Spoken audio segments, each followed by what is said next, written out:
혹시 카카오 주식 갖고 계십니까?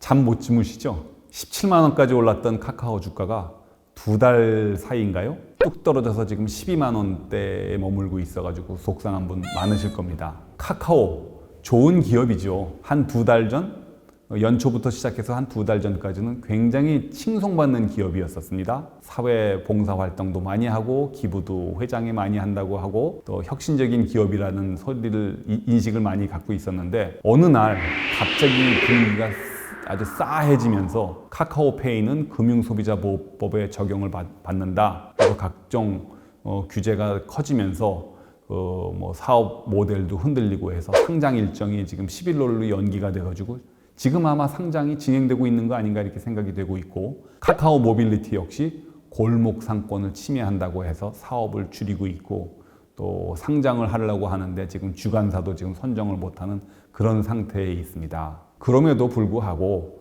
연초에 그 사회 기부를 선언했던 김범수 회장은 대단한 분이죠.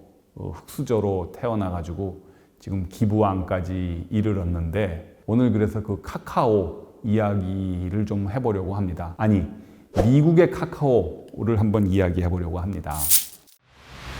다름 아닌 이탈리아계 미국 사람 아마데오 지아니니입니다. 아마데오 지아니니는 1870년 캘리포니아 산호세의 모텔방에서 태어났습니다. 가난한 이탈리아계 이민이었던 부모가 돈이 없어서 병원 갈 돈도 없어가지고 모텔방에서 난 것이죠. 지금 이탈리아계 하면 남부럽지 않은 사람들입니다. 경영인 아이오 코카, 뉴욕 시장을 지냈던 줄리아니, 영화배우 로버트 드니로, 가수 마돈나, 그리고 대법관 사무엘 엘리토, 이런 사람들, 쟁쟁한 사람들이 많은데요. 옛날에는 이탈리아 이민이라고 하면 아주 하찮은 사람, 사회 불황아, 밑바닥 인생의 대표였었습니다. 사진에서 보시는 것처럼 희대의 사기꾼 찰스 폰지, 또는 영화에서 많이 나오는 마피아 두목 알 카포네, 그런 이탈리아계 이민의 한 사람이 지아닌이었었습니다. 아버지가 일찍 돌아가셨어요. 그리고 어머니가 재혼을 하는 바람에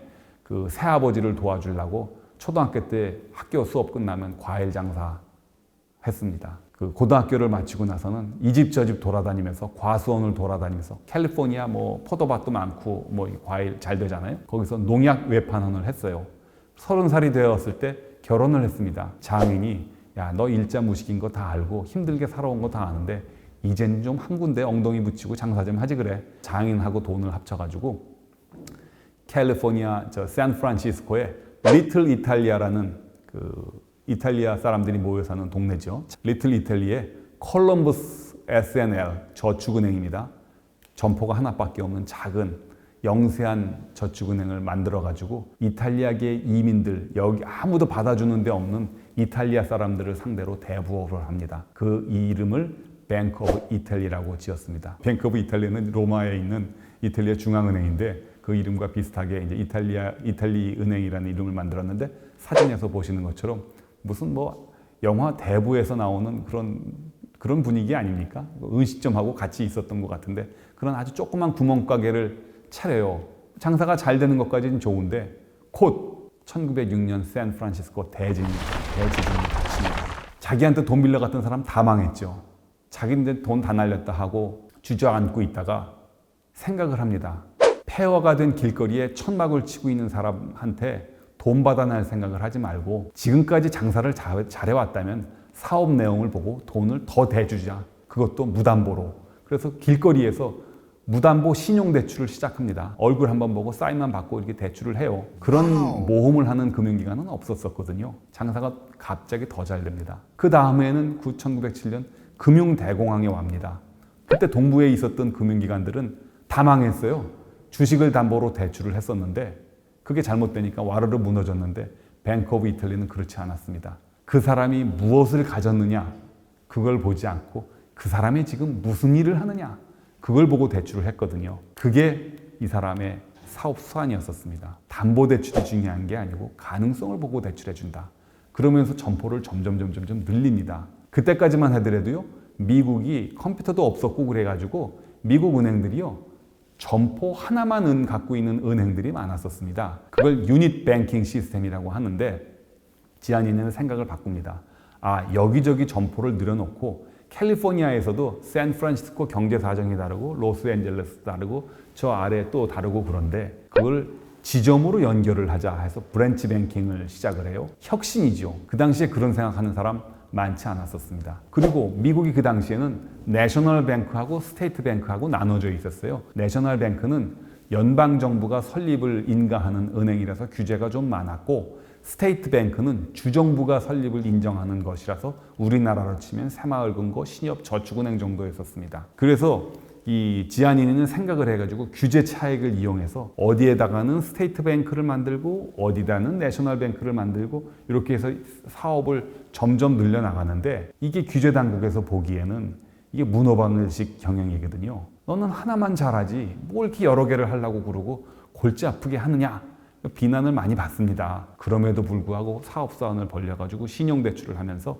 21년에 이르니까 24개 도시에 61개 지점을 거느린 서부 최대 은행이 됩니다. 그래서 그것들을 모아가지고 27년에는 뱅크 오브 아메리카, 여러분들이 많이 들으셨던 뱅크 오브 아메리카를 만듭니다.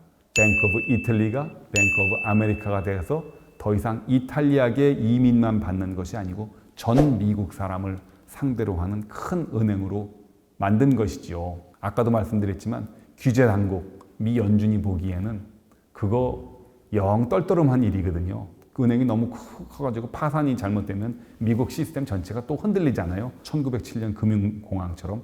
그래서 어떻게 하면 뱅크 오브 아메리카를 때려잡을까만 중앙은행은 연구를 하고 있는데 아랑곳하지 않고 사업을 넓혀갑니다. 혁신을 통해서 1933년 21차 개헌을 통해 가지고 금지법이 폐지가 됩니다.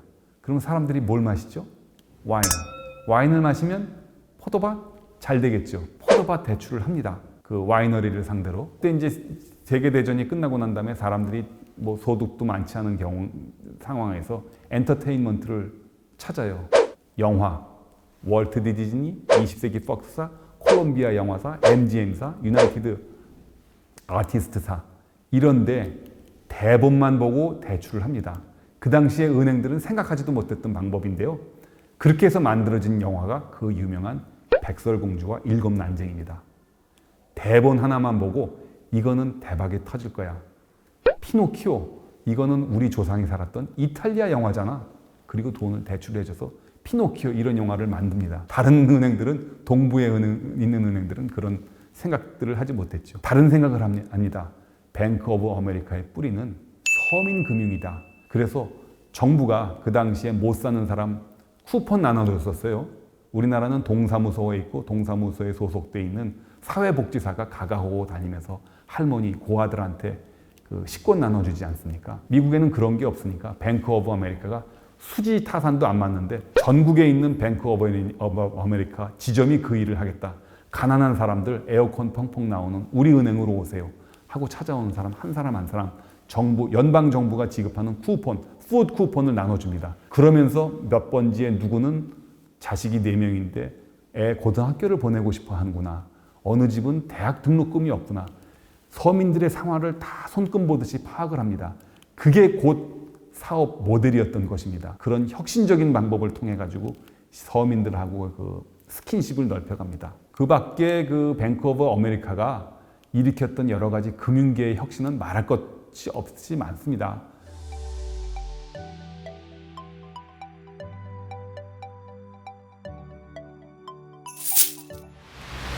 지아니는 일자무식으로 태어나가지고 정식 교육도 받지 못했는데요. 그런 놀라운 혁신들을 많이 일으켰습니다. 그 사람이 일자무식이었던 거 하나만 더 소개를 드리면요. 공부를 못했기 때문에 누구랑 얘기를 하면 육두문자와 쌍욕을 많이 했다고 그래요. 그래서 재무장관이나 연준 의장을 만나면 야, 이 X새끼야. 너 왜 내 사업을 자꾸 그 방해하고 너 유태인 새끼 아니야. 뭐 이런 욕도 하고 입이 걸었다고 해요. 뭐 무식의 상징이었지만 그러나 혁신하는 정신은 대단했던 것이죠. 제가 그 사람 얘기를 하는 이유는요. 이 사람이 그렇게 씁니다. 사업을 무궁히 펼치긴 했지만 자기가 부자가 될 생각은 하지 않았었어요. 그 사람이 49년이 죽을 때 자기가 자식들한테 남긴 돈은 50만 달러가 되지 않았습니다. 48만 9천 달러인데요. 그거는 자기가 결혼할 때 장인한테 받았던, 장인하고 같이 사업을 할 때 그 재산이었고요. 그 사람한테 교육을 받은 장남 로렌스가 죽을 때도 똑같이 자기 아버지 흉내를 내서 46만 달러를 유산으로 남겼습니다. 지아니니 집안은 어떤 생각을 갖고 있었냐 하면요. 부자의 가장 큰 수치는 부자로 죽는 것이다. 아들한테 사람들이 돈을 가지려고 하지만 사실 돈을 갖는 사람은 없어. 돈이 그 사람을 가질 뿐이지. 이렇게 가르쳤다고 합니다. 지아니니는 배운 게 없었지만 정신은 대단한 거 아닙니까? 끝으로 한 가지 20대한테 하고 싶은 말이요.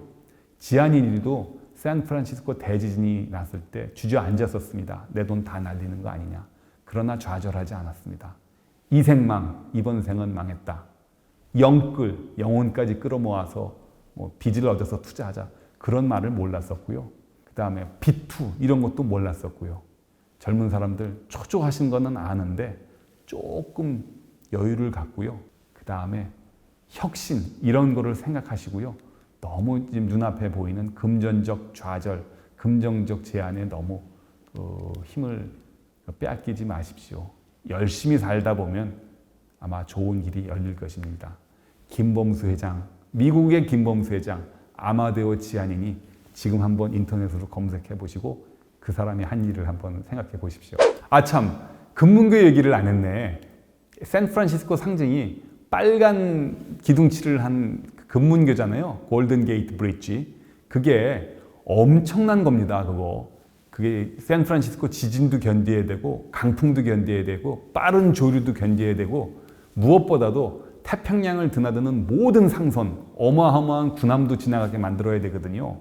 그거 당대 기술을 만들기가 굉장히 힘들었을 뿐만 아니고 그 당시가 대공황이었었거든요. 저 큰 브릿지 만들어 봐야 이거 성공 사업 통행료 수입으로 이 건축비 못 뽑는다 하는 생각이 있어서 모든 사람들이 건설을 포기했는데 지아니니가 저거 만들면 돈 돼 해서 저 브릿지를요 혼자서 돈을 다 대요. 그때 그 짓 미친 짓이라고 생각했거든요. 지아니니는 미래를 내다보고 베팅할 때는 크게 했던 사람입니다. 그 당시에 대공황이었는데 저 다리를 지을 생각을 했다는 거, 그거 대단한 생각이죠.